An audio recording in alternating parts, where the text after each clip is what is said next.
O candomblé foi banido pelo regime comunista em Cuba imediatamente, quando chegaram ao poder. Começaram banindo o candomblé, detendo os pais de santo, os dirigentes religiosos nossos, e jogando eles em campos de concentração. E vários deles foram executados em esses campos de concentração, porque se negaram, inclusive dentro dos campos, se negaram a abandonar a prática religiosa deles. Eram momentos, realmente momentos horrorosos, em que estavam os campos de concentração, eram miles de pessoas, miles e miles de pessoas jogadas nesses campos de concentração. Eram pessoas do candomblé, e logo as pessoas dos movimentos negros. Quando Fidel Castro tomou o poder em Cuba, havia algo entre 530 e 550 organizações negras independentes, que constituíam o que podíamos chamar um movimento negro ou movimento negro cubano. Todas essas organizações negras estavam defendendo a população negra contra esse racismo extraordinário que havia no país. Fidel Castro chegou e em 1961, no mês de junho, decretou a dissolução de todos esses movimentos que ele chamou de movimentos de racismo negro. Ele falou que não ia permitir o racismo negro em Cuba. Decretou a cor cubana, né? E aí ele decreta que a única cor que vai existir em Cuba é a cor cubana. E a cor cubana qual era? A cor cubana é a cor do regime. Até hoje esse regime é branco, constituído por brancos espanhóis. Não por brancos de todas as etnias que existem em Cuba, não, brancos espanhóis. Então, essa é a cor que ele constituiu como a cor dominante de Cuba, do poder político. E claro, com outros, me insurgi contra isso. Me insurgi contra isso imediatamente. Apesar de ter a mesma visão naquela época, marxista e comunista, que eles tinham. Porque eu entrei dentro do comunismo, no marxismo, quando eu tinha 18 anos. Não foi a Revolução Cubana que me levou ao comunismo. Eu estava no exílio quando a Revolução Cubana toma o poder. Eu entrei no marxismo, no comunismo, fora. Estava nos Estados Unidos, exilado, com minha família, durante toda a Guerra Civil, que tumbou o governo, derrubou o governo de Batista. E eles chegam ao poder. Eu realmente, quando chega Fidel Castro ao poder, aplaudi, mas foi ao momento de minha maior adesão, foi quando eles decretam que a revolução é socialista, que a revolução é comunista. A partir desse momento, eu que era comunista, que era marxista, voltei para Cuba para integrar para essa revolução e esse trabalho. Porque eu era marxista, era comunista, nunca pertencia a um partido comunista, porque sempre considerei que os partidos comunistas eram muito sectários. Que seja comunistas trotskistas ou stalinistas, que eram sectários. Então, eu nunca integrei um partido comunista. E, claro, o Partido Comunista Cubano nunca integrei. Então, minha família é parte desse partido. Nunca nem quis. Porque a minha visão dos partidos comunistas é que são partidos sectários. E quando eles tomaram o poder em Cuba, começaram a acabar, a fuzilar. Eram execuções. E o fato do que aconteceu a semana passada nos demonstra que mesmo em um país de direito, um país onde há que respeitar, eles são capazes de montar esse tipo de violência. Imagine que eles não fariam se eles tivessem um poder político aqui no Brasil. E é isso que está de manifesto nessa obra, Pichón, que vai sair dentro de 6 meses. Não há maneira que eles possam impedir que saia essa obra. Eu acho que eles estão tentando também criar um fenômeno político para me descreditar como agente da CIA, agente do imperialismo, agente de Obama, coisas desse tipo, para tentar criar a confusão. Mas eles não podem criar a confusão aqui. São 15 anos que eu moro aqui, 15 anos que eu estou dentro do processo social deste país e sempre me manifestando do mesmo jeito. eu não tenho nem que falar de meu passado ao lado de Cheikh Anta Diop, Malcolm X, Aimé Césaire, Fela Kuti, todos esses grandes dirigentes que eram meus amigos, Lélia Gonzalez, Abdias Nascimento, Harold Cruz.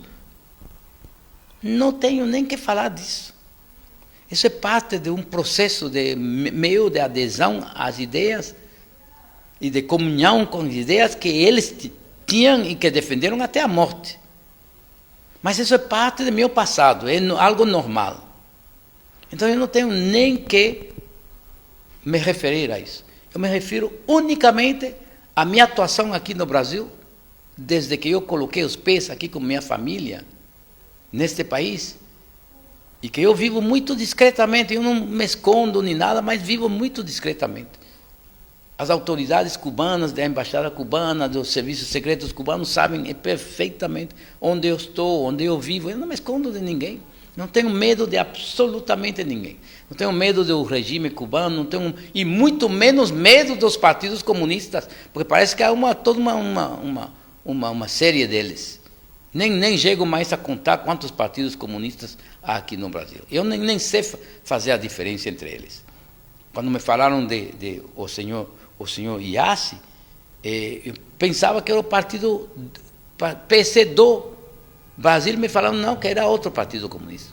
Então eu nem sei fazer a diferença, parece que é um monte deles, um monte de partidos trotskistas diferentes que estão fazendo-se a guerra entre si. Então imagine que esses grupos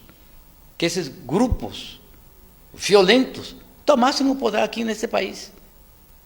Seria outro período de ditadura militar sem os militares. E já eu passei por isso. Já eu vi isso em Cuba. Experimentei esse tipo de regime totalitário. Os gulags cubanos já experimentei. E eu conto isso na minha autobiografia. E eu acho que, efetivamente, além de espantá-los, porque esse livro saiu já há 3 anos atrás. Fez todo o Brasil esse livro. Tem muitos lugares, está em universidades, está nos diferentes lugares. O movimento negro tem discutido ele, movimentos que não negros têm discutido ele. E é a primeira vez que, efetivamente, queriam levar essa discussão que já tem sido feita fora da universidade, para dentro da universidade. Então, eu acho que isso também está assustando. Então, há várias coisas que estão assustando esses grupos violentos. Porque são grupos que se impõem somente através da violência. Eles não discutem, eles xingam, eles acusam, eles mentem, eles publicam mentiras, eles utilizam a internet, as novas redes sociais para sujar as pessoas, ou tentar sujá-las. No meu caso, eu não acho que eles possam, porque a história uma história de vida, é impossível que eles possam sujá-la. O regime cubano não pode.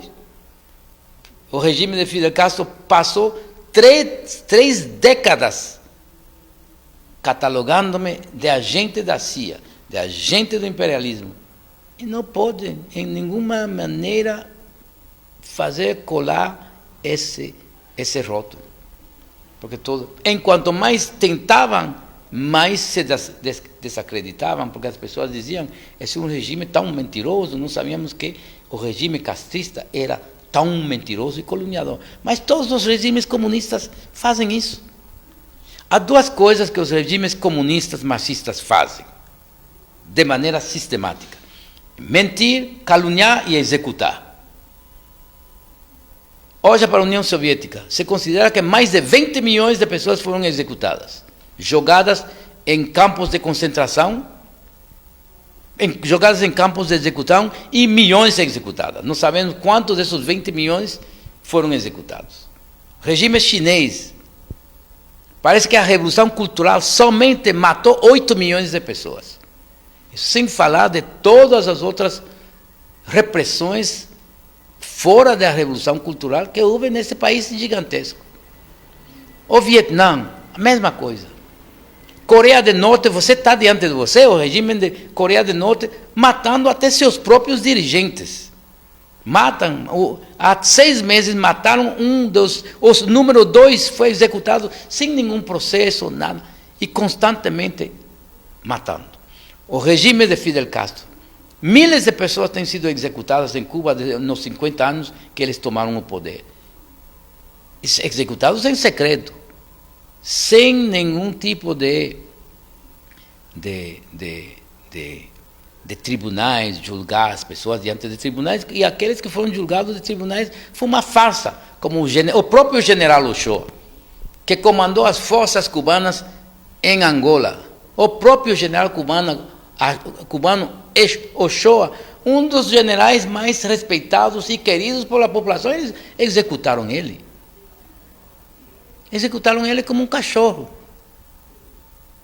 Numa coisa totalmente sórdida em torno a um tráfico de drogas que se sabia que o governo cubano tinha organizado o tráfico de drogas para poder retirar divisas estrangeiras. Então, as execuções é próprio desses regimes. Quando o marxismo se instalou em Etiópia, foram miles e miles de mortos que o Derg executou. O marxismo se instalou em Benin, com Querecu, miles de mortos também. Em Angola, com o MPLA. Não estou falando nem da guerra que matou 3 milhões de pessoas. Estou falando das repressões internas, quando Nito Alves causou uma tentativa de toma do poder para corrigir a direção em que ia essa revolução. Os nitistas começaram primeiro matando os nitistas, 2, 3 mil pessoas, e logo parece que o banho de sangue atingiu mais de 80 mil pessoas. Isso é Angola.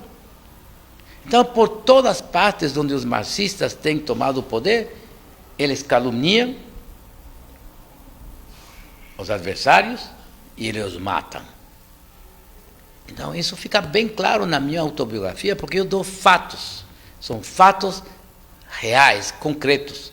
Porque eu vivi. Então, eu acho que isso os assusta. Que os assusta isso, por uma parte. A minha pessoa os assusta, porque eu não sou capaz de ser intimidado. Não posso ser intimidado nem pelo regime cubano. E eu não duvido que o regime cubano tenha suas capangas aqui no Brasil. Ele tem capangas em todas as partes. Mas, neste caso, não foram capangas a serviço do regime cubano que fizeram aquilo. Eu acho que estes são grupos violentos que estão incomodados cada vez mais com o rumo que está tomando o movimento negro neste país.